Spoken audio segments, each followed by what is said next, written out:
dia, Portugal! In Portugal, there's a YouTube show full of fun facts you need to know. Carl rings the bell and the members show to the GMP Morning Show. Featured guests will come and they will blow your mind. The audience will do so in kind. The little vanity mixed with some insanity on the morning show with GMP. Good morning, Portugal, and I'd like to welcome you to another fantastic day. Hey, Gumpers.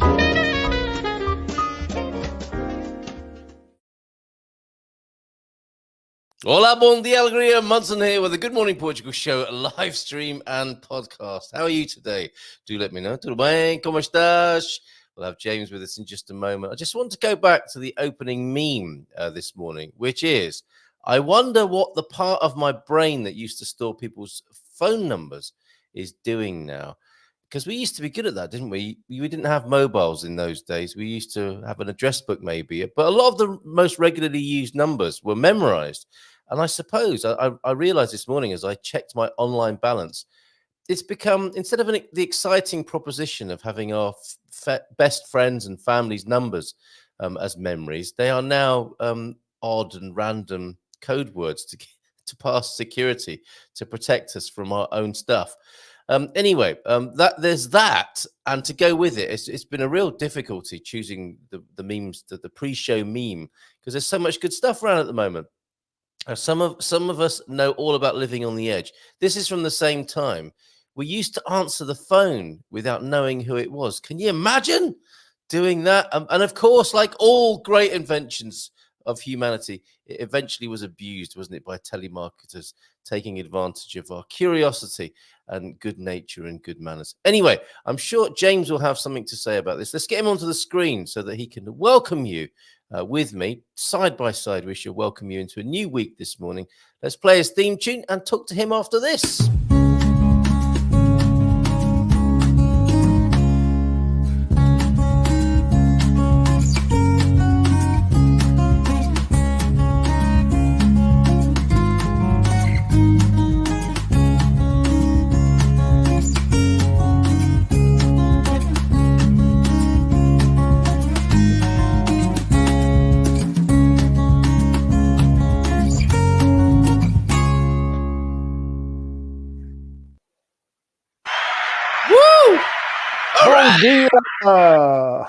Hola, bom dia. When you start touring Portugal eventually and come out and you're doing your one-man show, will that be the music?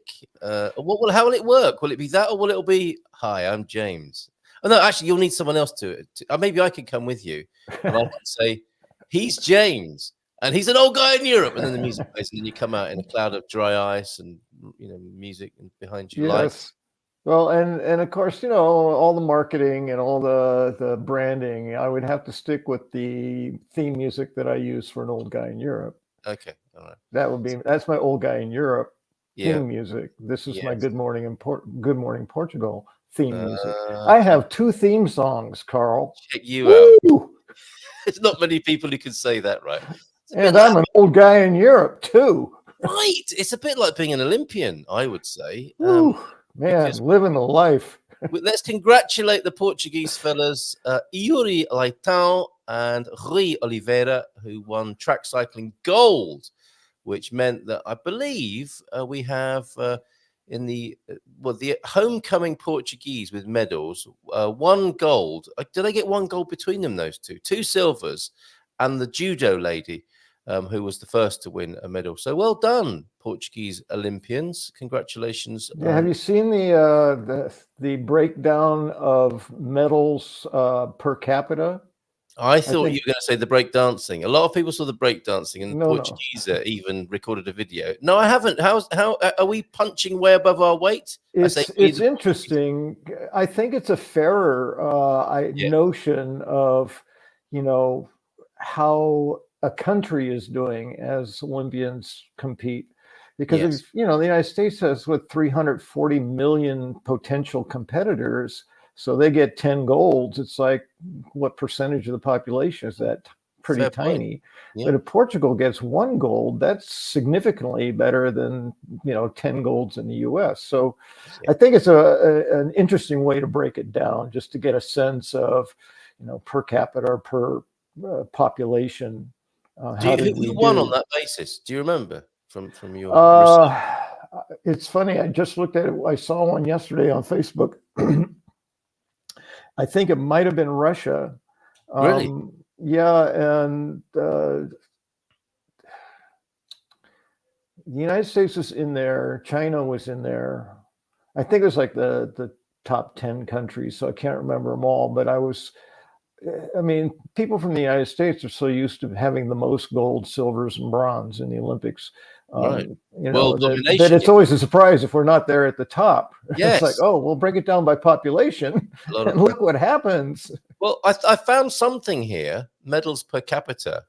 Oh, okay. I don't know if this is what you're talking about, because No, well, it was a little easier graphic to see, but I mean, yeah, colors and boxes. Grenada came in tops with 2 medals with their 112,000 population. Dominica, then St. Lucia, New Zealand. Well done, New Zealand. Bahrain, Jamaica, Cape Verde in there as well. And yeah, it's a long time until you see a major, large population country, the likes of Australia at number 9 with 53 medals. So well done, Australia. It's that outdoor lifestyle, is it not? 27 million inhabitants, more or less, and 53 medals from that. Yeah, they've broken it down, population per medal. So pretty good. That is an interesting way of looking at it. Thank you for that. Yeah, I mean, and it goes to why it's important to really be careful with statistics. Yes. Because you could say most medals, or you could say most medals per capita, and you get 2 completely different results. Yeah. So, you know. But it doesn't. None of these things really bear deep scrutiny, do they? Because eventually you say, well, hold on a minute. What are these countries anyway? They're just kind of random borders, aren't they? That have been, decided through bloodshed and other such, a challenging and difficult means. And here we are celebrating this somewhat made up notion of nationality. Yeah, Anyway, we could go average medals per human on the planet. That would be good. Yeah, and for people who created their countries peacefully, they were the winners. They were the gold medal winners. Now, I don't know how many of those there are in the world, quite frankly, but yeah, I don't know if there are any. that could cast quite the shadow over the Olympics. Anyway, Cape Verde won their first medal in the Olympics as well. So well done, Cape Verde. That will be quite the homecoming for that Olympian. That's what I think is really nice. Is the homecoming that I imagine these Olympians will receive. As they come back. And I don't know whether they're going to spend an extra couple of weeks in. I don't know. You'd probably come straight back, wouldn't you, to capitalize completely on your victory? You wouldn't hang around for another couple of weeks in Paris or wherever else. Yeah, probably not. And I'm guessing you'd be, well, depending on when you competed, especially the later events, you'd be pretty tired. That's true, isn't it? I just did 15 events in swimming. I think I'll take a nap. Well, they've got 4 more years to rest and recuperate, to be fair. True. Norway, I know they do. Not really, because then it's probably a week from now they got to start training for the next one. It's true, yeah. Commonwealth Games or European Championships or Southeast Asian Championships or whatever. Norway has got to be way up there as well, says Joao Ernesto. Only 5 million population, but lots of medals, especially Winter Olympics. Yeah, the specialisms come into play as well, don't they? And thank you for your earlier Bon Dia Portugal, John. You sent a very interesting video, which we'll play in just a moment. We do need to find out what James has been thinking before we get too distracted. Also from you, John, who is on the right here. I don't know what he's been up to. I don't know which one. Who are you going to call a bore in that picture? Oops, sorry, John. Didn't mean that. Big trouble now. And that was him. That was him on the right there.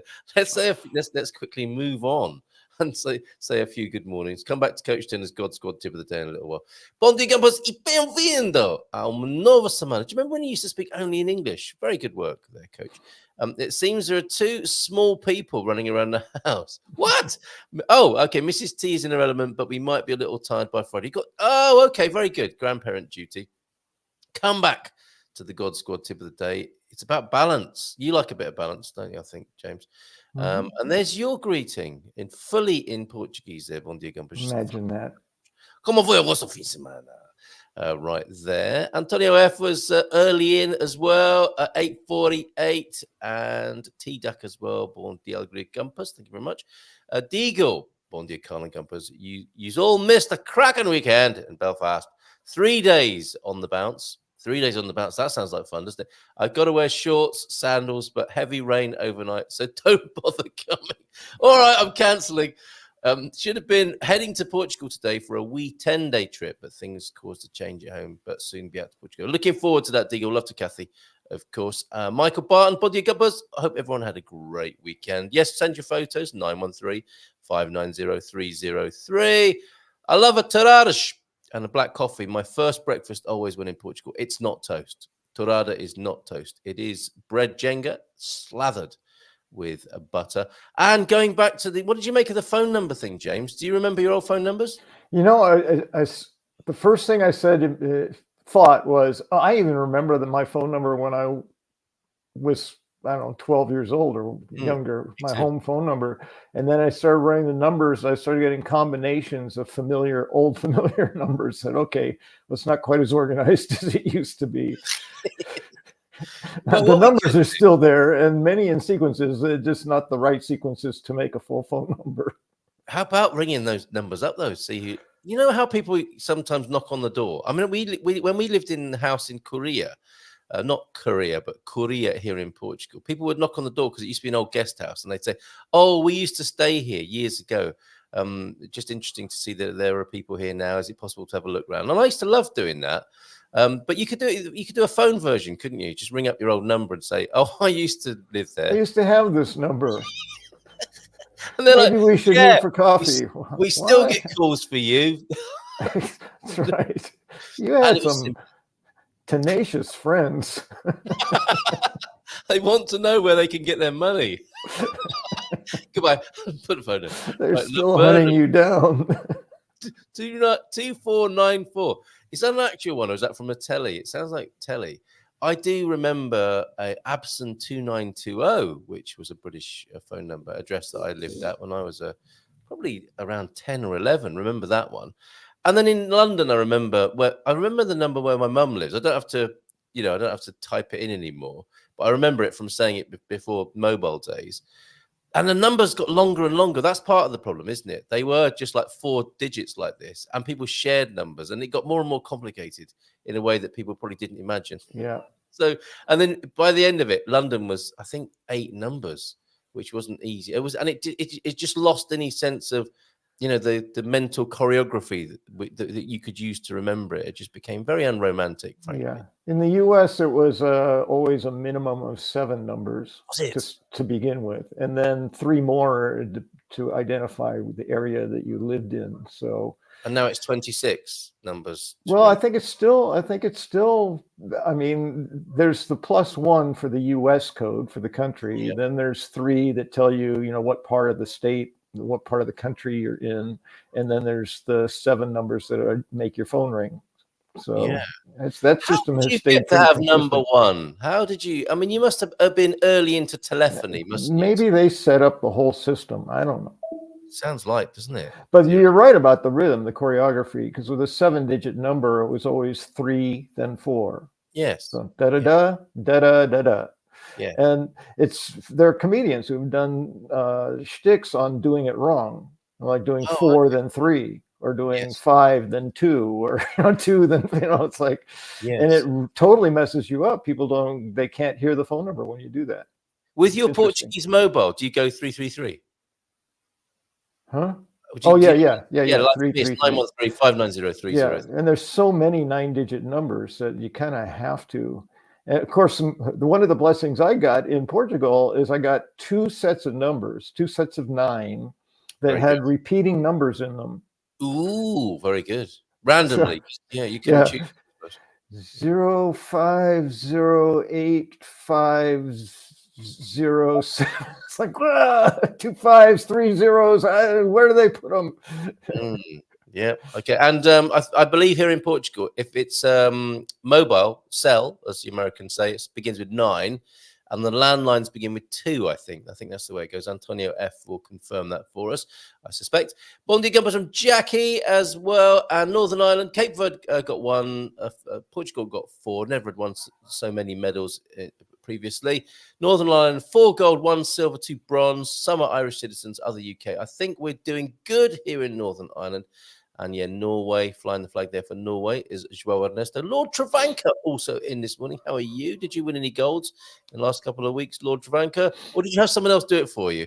Antonio F., how are you this morning? Training for the Portuguese weather. It's possible. Going to hit 34 degrees here on the canal today. Yes, a hot one, I believe, in the UK. The canal will be sizzling a little bit later on.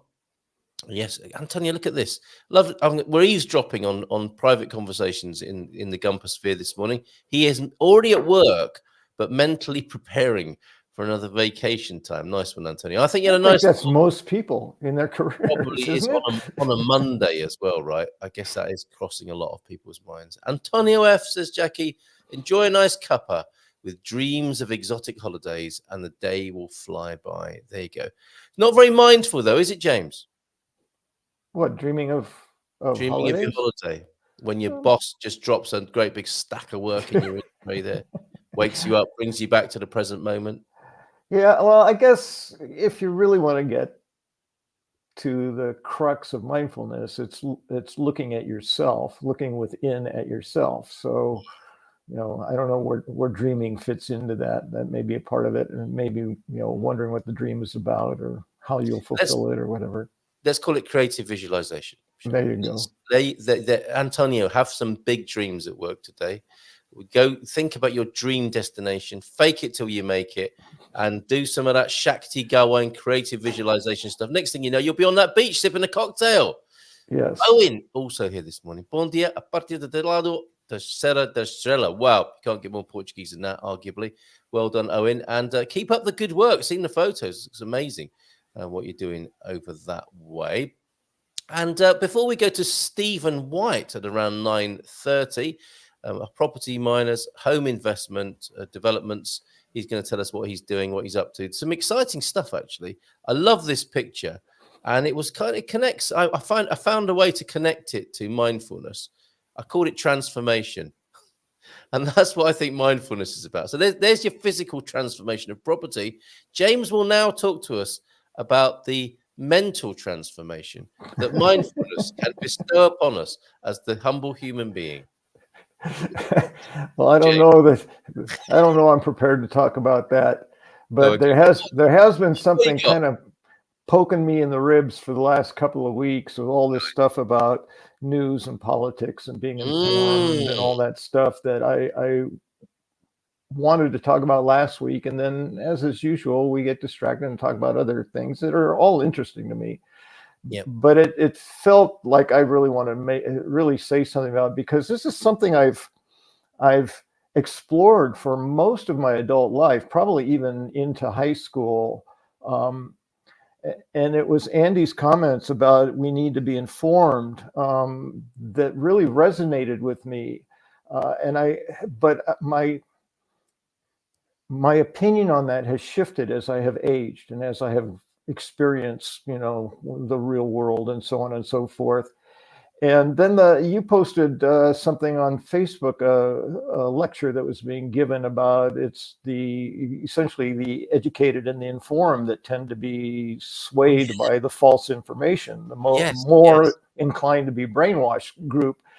And it's not exactly the conclusion I came to, but for me, it's all about if I'm looking at what am I up to in my life, and part of that is experiencing the highest positive quality of life I can for myself.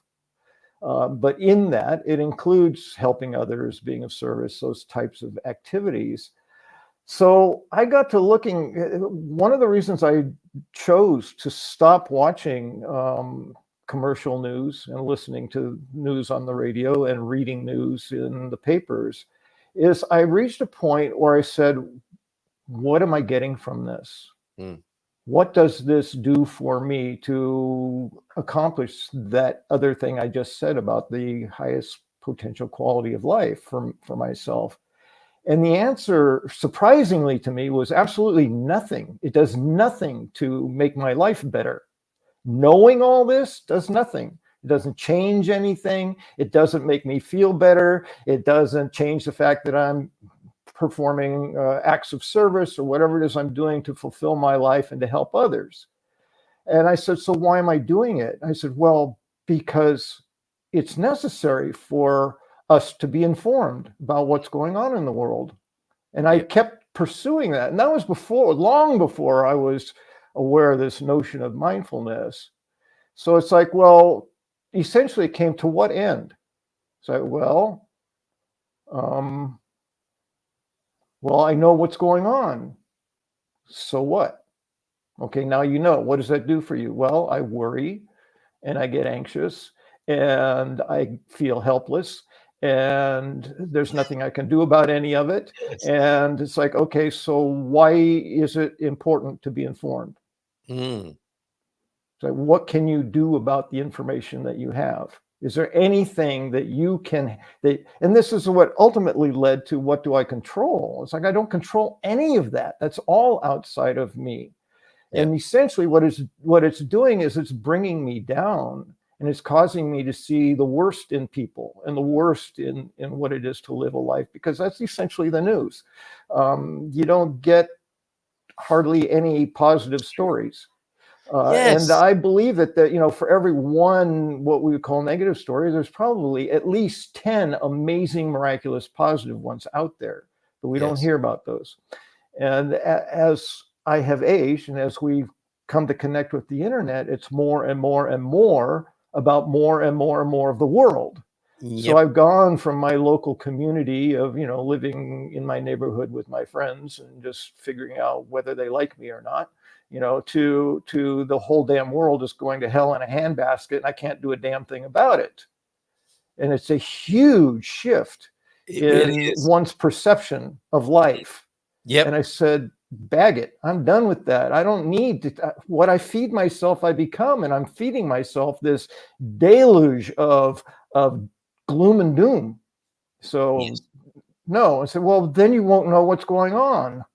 I said, okay, how does that change my day-to-day life?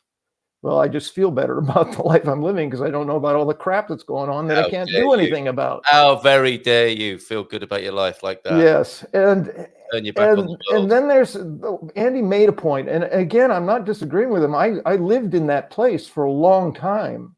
That place of I have an obligation to be informed in a democratic society where I'm going to need to vote, especially. And then I got to looking at that even when Andy mentioned it, and I said, well, it seems I don't know if it's the most important, but the bigger the election, ultimately the president of the United States, the less important it is how informed I am, because there really is no choice in the United States. You either take the one guy or you take the other. And generally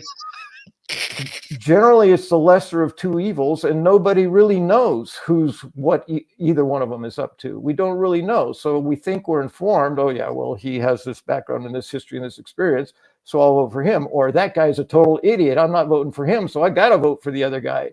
And that's basically it. So how much information do we need to make that decision? Ultimately, where the information is most beneficial is the more local you get with your politics, your local representatives, your city representatives, your mayor, maybe your county officers in the United States, to break it down, nation, state, county, city, that getting smaller and smaller. So it's the more local you get, the more important it is you're informed, because you're going to have more variety of people to select from, and they're going to represent a smaller amount of things that may directly impact you. So, okay, maybe it's helpful for me to be informed about those candidates. But the higher we get, the less choice we have and the less important it becomes.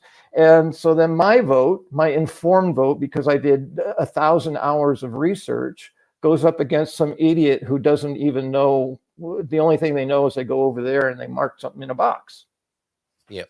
And that's how it goes. So ultimately, I'm never about what people should or shouldn't be doing. I'm just saying the choice I made for me over a long period of time was to let go of all that stuff I have absolutely no say and no control over. When I'm was that, really James? clear. My vote. When did you Yes. first? When did you first say that? Do that?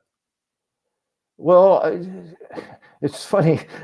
Every time I come up with a number, it's usually double that when I really break it down. So the Right. number that came up was about 20 years, but Really? that's even early 2000. So it was long before that. Long before that. It was a gradual awakening for me. I took my responsibility and obligation as a U.S. citizen to vote very seriously. I've mentioned before that I was in the first class of 18-year-olds who were allowed to vote in the United States. And I said, okay, I've got that. I need to use it. And then election after election after election, things either went my way or they didn't, but it really had nothing to do with my vote. And at some point, every vote does count, but at some point it doesn't. So it's hard to break that down when you're one of maybe half the population, so 150 million people. How much does your vote count?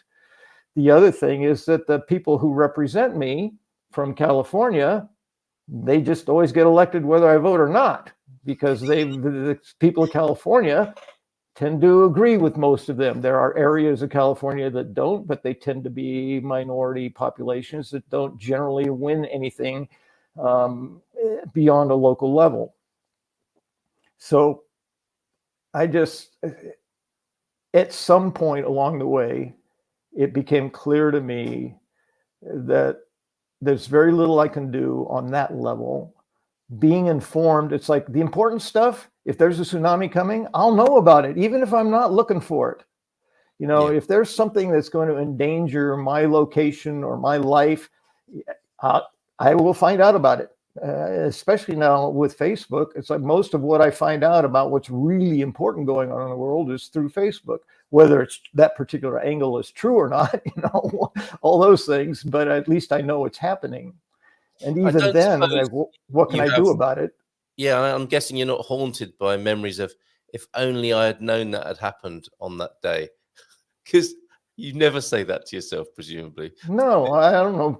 I don't know that there's anyone I know who's ever wondered that. If only I had known Exactly. that happened then. It's like, so that's for me. It's just an opportunity to I guess give a counterpoint to this whole notion of being informed. Why was it important to me? Because I grew up in a very subtle environment that never said it blatantly, but educated, smart people are informed, and ignorant people are not. That's why it was important to me that I be informed. Ultimately, when I broke it down internally, why is, you know, because I was intellectually like, it's not doing anything for me, it's just bringing me down, blah blah blah. But it kept coming up, but you need to be informed. Like, why? Yes. And ultimately it came down to this subtle non-verbal message that people of my ilk, educated, I guess privileged people, needed to be informed. Yes. And ultimately I reached a point, said that's nonsense. You challenged the stereotype. Very interesting. Yep. Now, as I'm sure you may have seen or noticed, this has been on my mind too, because I wrote in the last couple of weeks, should expat politics matter? I wrote a Portugal resident piece on it, and I had two really nice reference points. Gilda on the one hand saying, "You've moved to Portugal now, give it a rest, just enjoy your life." And Andy Klein, with his very thoughtful and learned view on the matter, and I really have a great deal of respect for Andy.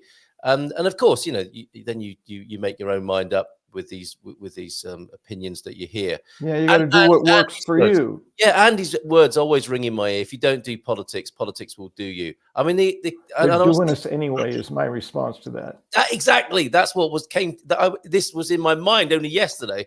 I was thinking, the next time I speak to you, Doc, I'm going to say, whether you do politics or not, politics are going to do you. So I don't have a great day-to-day interest. And I was encouraging Americans to not be so concerned about what was going on back home, then suddenly hoist on my own petard with the absolute SH1T storm that's happening in the UK. I couldn't stop trying to find out what was going on when all of that blew up. So it is very compelling and very difficult not to be concerned. And I take on board completely what you say about how that affects deeply one's quality of life and experience. And why did we come here in the first place? Mm. Not all to get away from it, but for me, it was to get out of the energy of it, to get out of that polluted river and go swimming from fresh water, like that.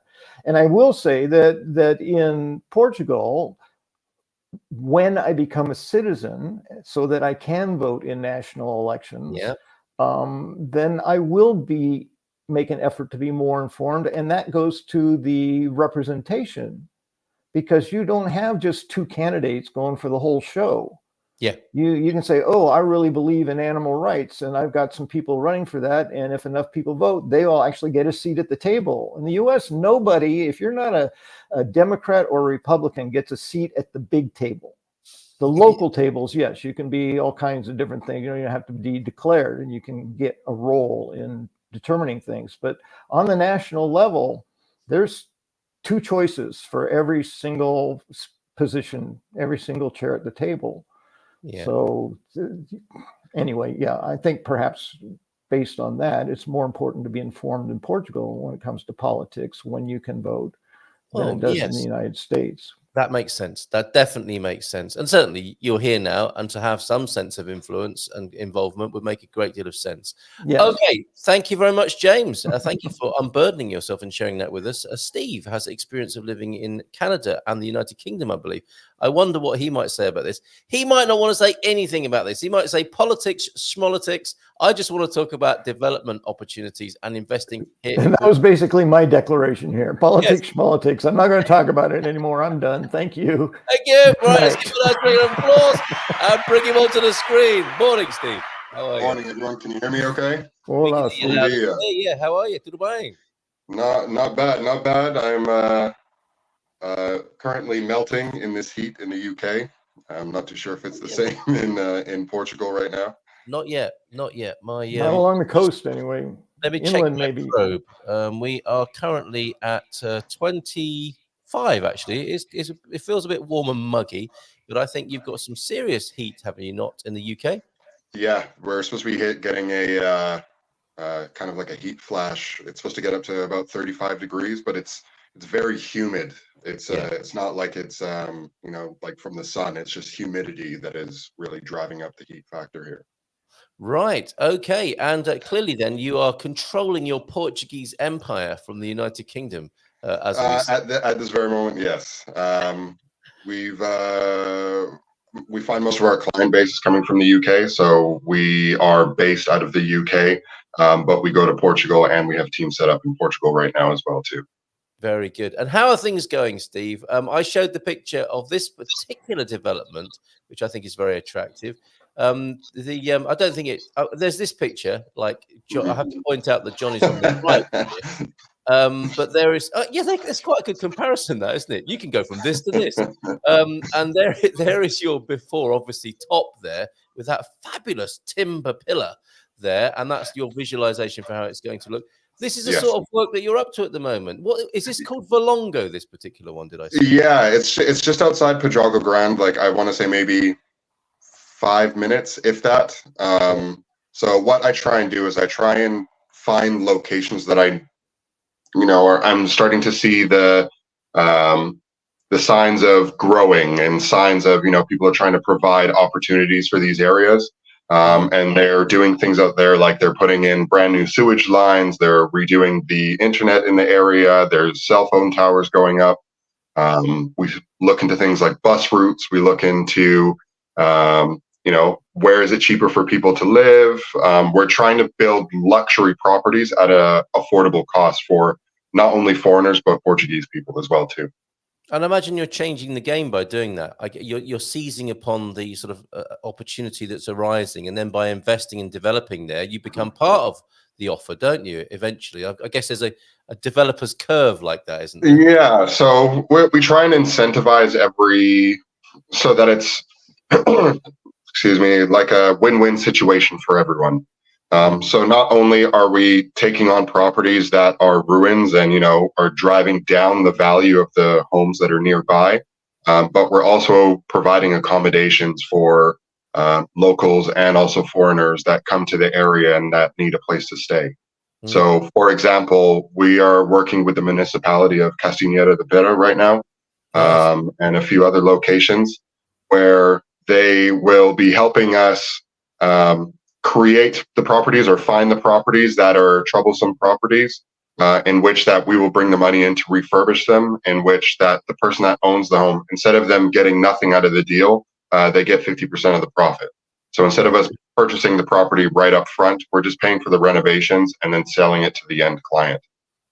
Well, that's a new take on how foreign investment can work into Portugal, because I think the old-fashioned model is paint the telephone number on the side of the building, and see if a foreigner phones up, and then flog it to the foreigner and move on and be rid of that property, that troublesome old property that's been in the family for 25 years now, and we have to keep paying council tax on it every month or year, and we don't know what to do with it, and we have to strim around it to stop, to fulfill our obligations, and it's a blooming millstone around our necks.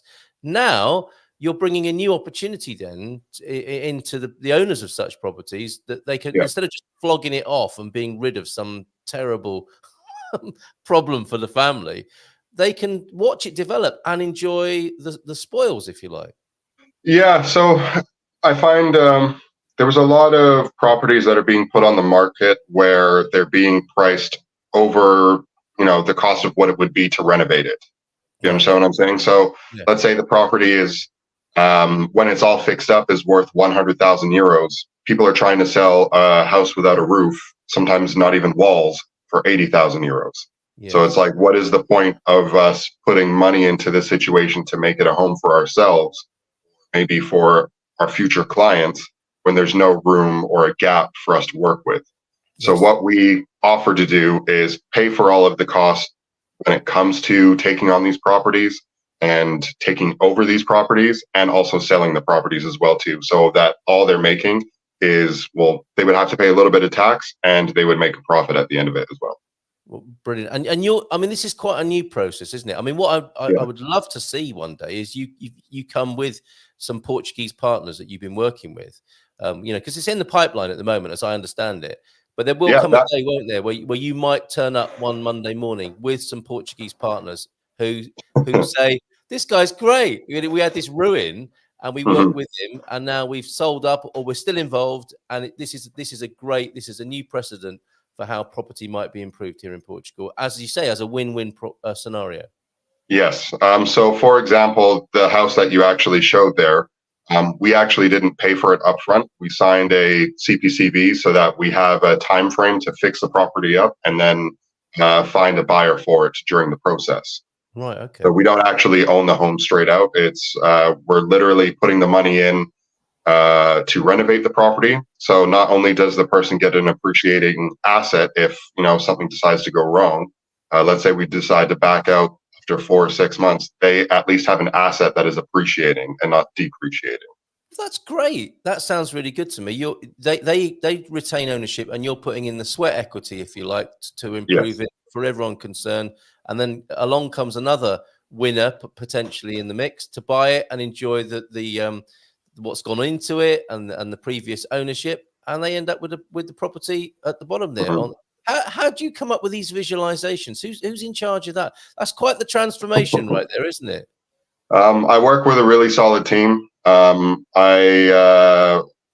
I will tag them after this when the video goes up on Facebook. But Flavia and also Monica Simois. Monica is my real estate agent that I depend on for that area. Then I also have Flavia that has a company where she does these 3D drawings and floor plans. And we all work together. And I also think it's a great idea to not only have a male's opinion of how a house should look, but also a female's opinion of how the house should look as well too, because not everything that may work for, a man can sleep in a room with just a mattress on a floor and a TV and we're set. What's wrong But with that? I mean, I know what this woman might say is like it needs more closets, right? It's fair enough. exactly, but we don't think of those things sometimes. You've got your lazy boy, your big screen, and your fridge. We might need some other Exactly. things. We might need some other stuff in the house as well. I'm joking, everybody. Just put me in the garage. Yeah, Yeah. my man cave. There it is, right there. You can have the rest of the house. Denise, sorry, I forgot to say good morning to you when you joined us earlier on. Love your show. Well, we love you too, Denise. Great to see you. I think you're here in Portugal, aren't you?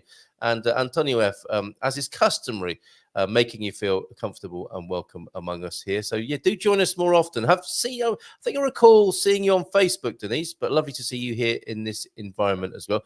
We may come back. I don't know if you want to talk about politics at all, and maybe you can tell me how the temperature is in the UK, Steve. I've got friends and family there. I'm in touch with them. I've been saying to them, look, if you need to get away, come over. No questions asked. Just get on a plane and come over. Need I be that dramatic about it? I don't know. I kind of try and keep myself as malleable to situations as possible.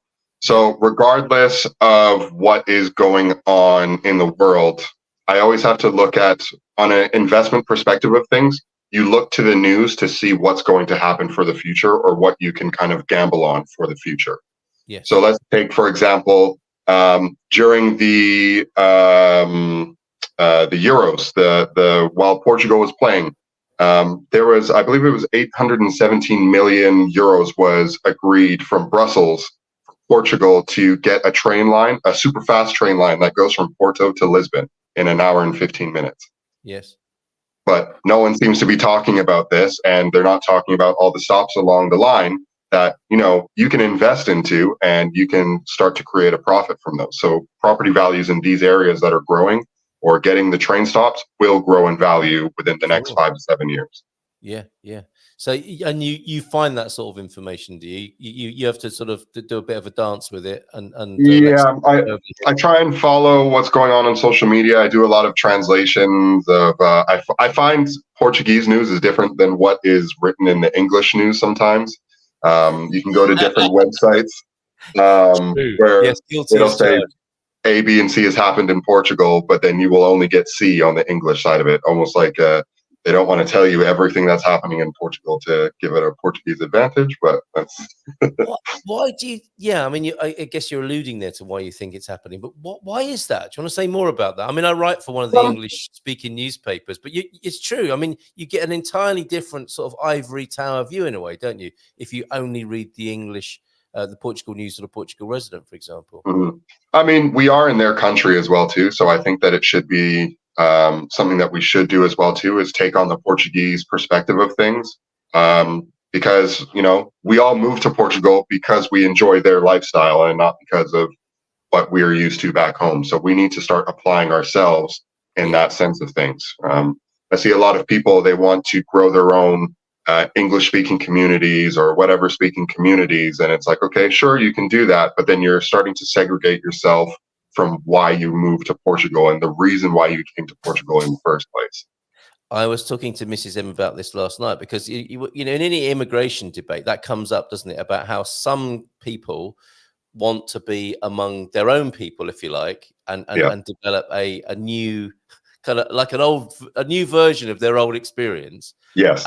And me and Mrs. M looked at each other thinking, there's no way we'd want to do that. So we moved away from, which sounds really snobby and awful, but it is quite polar like that, isn't it? There are definitely people who want to gravitate, like, show me my people, and then create a I don't know, what would you call it? An enclave of in the new place. And then I see it within the real estate industry as well, too. I find a lot of people think that having an agent that is not Portuguese is going to sell their property quicker, or it's going to make a foreigner pay more for the property. Yes. But at the end of the day, the numbers are numbers. If the house, again, is only worth 100,000 and it's a complete ruin and you're selling it for 80,000 euros, who's going to want to buy it?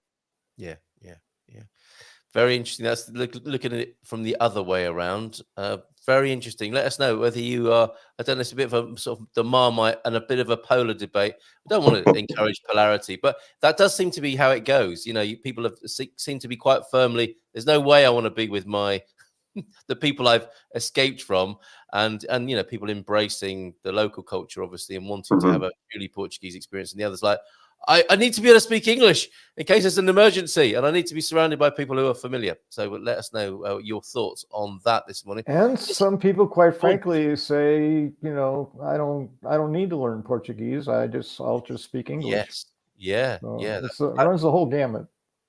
Yes, and I still wince, I have to say. Saw it in the supermarket this weekend. The guy just opened up completely unashamedly in English, expecting it's a tourist town, so it's a kind of safer call here.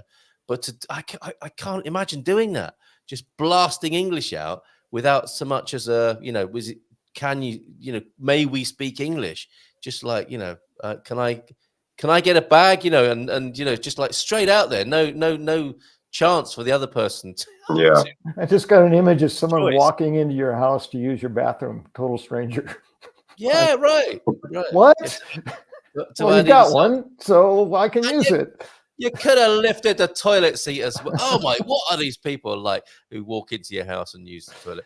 Right, I need your opinion on something else. So John sent in this very interesting adjunct of a video to the horseball sport that we found out about last week. This happened at the end of it. What do you think is going on here, gentlemen?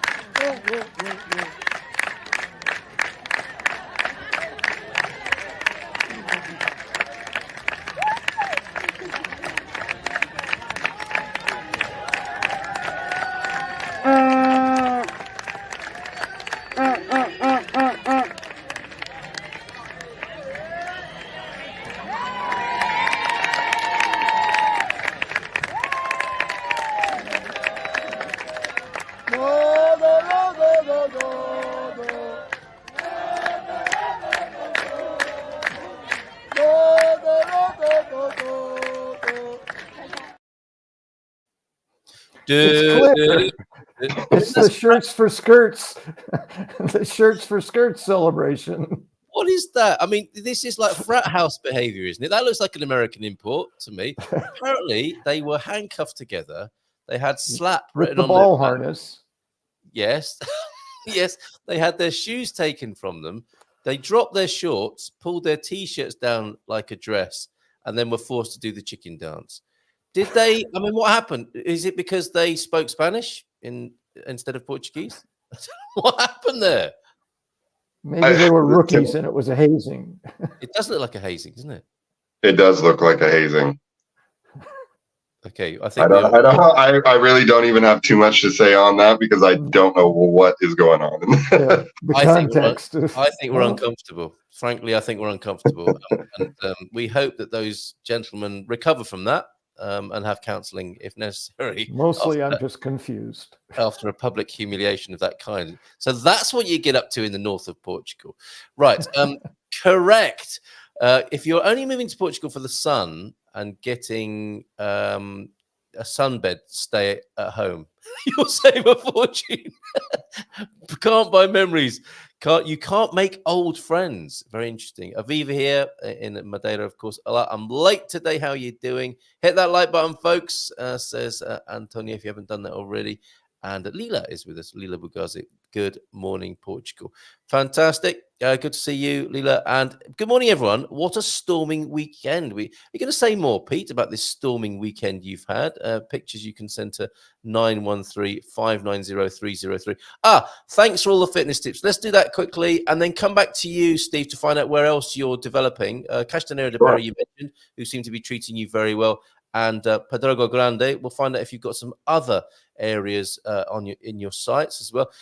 God's God tip of the day, then balance is the key to everything, whether physically, emotionally, or mentally. So that's what we're going to look at this week to see what we can learn about balance. Right. The ability to balance yourself is vital for avoiding falls in older years. So keeping your feet, ankles, and calves in good shape is important. Yes, I need this week, actually. My ankles and heels have been aching a little bit. A few simple exercises such as heel raises will help, as well as practicing standing on one leg and trying to stay stable. You'll also notice how much your core comes into play. So working those muscles is also worthwhile. I often stand on one leg while brushing my teeth, so it doesn't impact on the rest of multitasking. Very good there, Coach. What exercises can you sneak in while doing something else? And I often recommend that people do this in the supermarket queue as well. That's also good multitasking. Shooting some hoops. I think that's one of your favorite. Are you still a basketball player, Steve? I don't play much anymore, but yes, I used to be a very hardcore basketball player. Did you? Right. Okay. Yeah, So remember we talked about this before. We push people to the ground and let them know. And I remember this behavior. You spoke of. I should get it out of my mind. It brings back bad memories from school for me, but not for you, obviously. Dominating the court as you did, by the sound of it. What do you do now then to stay fit, if I may ask? to be honest, not a whole much, really. I should be doing a lot more. The balanced conversation is a useful one then. Or a lot of this is mental energy expended for you with your growing empire. Yes, I do a lot of mental energy expenditures, Yes. but lately I've been stretching a lot. I've been trying to just open myself up more and get blood flow moving. Because like what you were having, I'm younger than you, but I was having issues with my ankles. I'd wake up in the morning and I can't even walk down the stairs, and I couldn't figure out what it was. I've had that for the first time this week. What's that about? I almost think it has something to do with the shoes that we're wearing. And I've started doing my calf raises, and it's been evening itself out. Just standing on the bottom of the stairs for maybe 5 minutes every couple of days. Yeah. Just do calf raises. Why is it when you do that, somebody wants to go upstairs? It's always the way, isn't it? Well, not if you live alone, I guess, but that's really weird. It's that same person who wants to come in and use the toilet and not speak your language. Right. On that note, just going back to that briefly before we find out where else you're looking, if you don't mind giving the game away, Steve, it's unrealistic and unhealthy to intentionally avoid people from your own background. As understandable as it might be, I would agree with you, John. And you can't anyway, can you? It's entirely possible to do both, integrate with locals as well as enjoy a great community of immigrants. Well said, John. And morning, Big Tony. The Orca Festa was rammed this weekend. So were you on the cocktail bar again, Pete? Sounds like you had a great time. And we're lucky to have you here, basically, not nursing a massive hangover and lying in this morning. So Castanero de Pera, Pedrogo Grande, you're bringing these names to the rest of the world in many ways, Steve, with what you're doing. Yes. Any others we can add to the list? Right now, I would really start, if you're going to invest anywhere, I would really consider Figueira da Foz. So anywhere within about half an hour's drive of there, anywhere within about half an hour's drive of Coimbra. Where else is really good right now that is doing well? Leiria, like Marina Grande, all around there. A lot of those Fridays is growing as well, too. I find that a lot more coastal cities are starting to grow.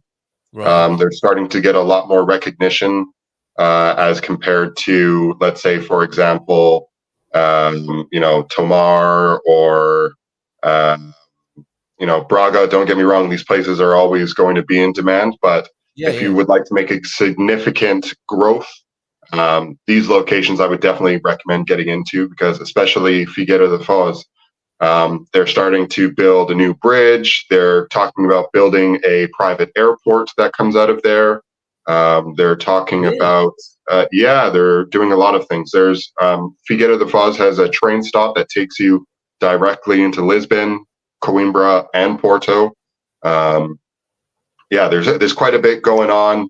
Sur is another place to invest right now with the new train line going in, because there's a new stop that's going to be going there just outside Coimbra. How are we spelling that? It sounded like you said sewer, which doesn't sound entirely attractive. It's pretty much spelled the same way, but it's SOUR. Right. Okay. SO. I don't know that. Yeah. Well, that's interesting. It's in between Figueira da Foz and Coimbra. Very good. Okay, so you're unearthing these new opportunities, and as you said, nothing against these big places, but they are somewhat saturated, and the opportunity within the realms of what you're trying to do for people obviously lies in the lesser known parts of the country. And thank you for that list. Very good of you to share that with us, Steve. And here are all the new. Go on, I mate. was just going to say that, like, when it comes to investing, don't get me wrong. I think you could, if you can buy property cheap enough in places like Porto, Lisbon, or the Algarve, sure, it makes sense. But I feel that, the current client base of people that are relocating to Portugal or wanting to move into these other regions are people trying to reduce expenses. So if you provide properties that are at the same price or near to the same price as what it is in Lisbon, why would they move out to these areas? You know what I mean? So, or why would they even move from their countries to Lisbon or Porto if they're not reducing expenses or changing their lifestyle by moving to a completely different country? I don't. Yeah, interesting. I don't know if you've been looking at this long enough to have a view on this, but there's definitely a change, isn't there? The during the pandemic, the D7 boom, if you like, wasn't Yeah. so much about reducing costs, was it? It's much more about lifestyle. And now Yeah. you think you're identifying many more people who want to reduce costs. Is that right? Yeah, so we're finding that there's a lot more people that just straight up can't afford to retire in their home countries anymore. So that's kind of why I'm based out of the UK, because we have so many people over here that their pension won't cover the entirety of their retirement. Right. So we're giving them an alternative way of investing into that, where we can pull equity out of their home in the UK and Yes. put it into a property in Portugal and turn their UK property into a cash flowing asset. Yes. Yeah.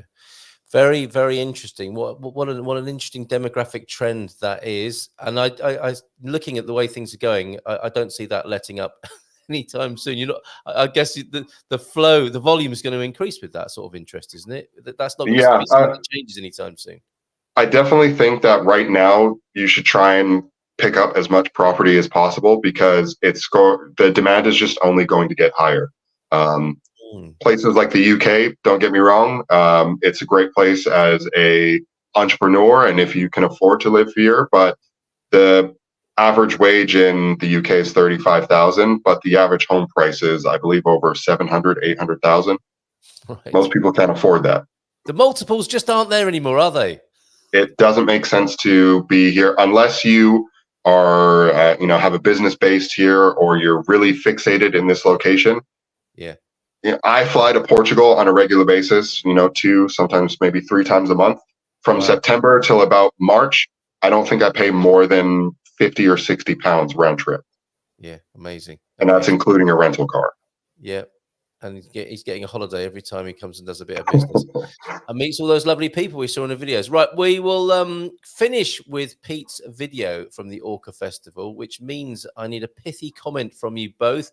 From Liz, we have a not so much a pithy comment, but some nice post-Olympic feedback. She's in Paris, of course. Hello, good morning, everyone. Arrived late to the parade here, but just to say the Olympics were absolutely lovely. Paris was super friendly and joyful, clean. Transport worked great. Security was ace. And of course, what can I say about the venues? Have a bit of post-Olympic blues. Oh, that's very lovely to hear how well it went and what a good time you've had. And sorry to hear about your post-Olympic blues. To your surprise, we still have the Paralympics to look forward to over there. So all the best to the Paralympians as well, who are following in the footsteps of the Olympians, who are now going home to be lauded in their countries of origin, especially if they did well. Although I suspect most people who manage to get to the Olympics will get a warm reception when they come home today or in the next few days. Right, to you first then, James. Any further revelations on not looking at the news for the last 300 years? However, it's still finding you when you need it. Yes. It's been a little less than 300, but not a lot. Not a lot. Right. Yeah, what's really just, even coming in today, it was like, we all need to do what's right for us, right? So this notion of shoulds about other people, it's like, do what works. We shouldn't do that. That's right. You shouldn't. Yeah, so really, it's like, be mindful and choose what works for you. I think is the best way to approach life in general, probably. Well, that's pithy. That's definitely good. Pithy, not pissy. Which is how we like to start on a Monday. That could be our motto.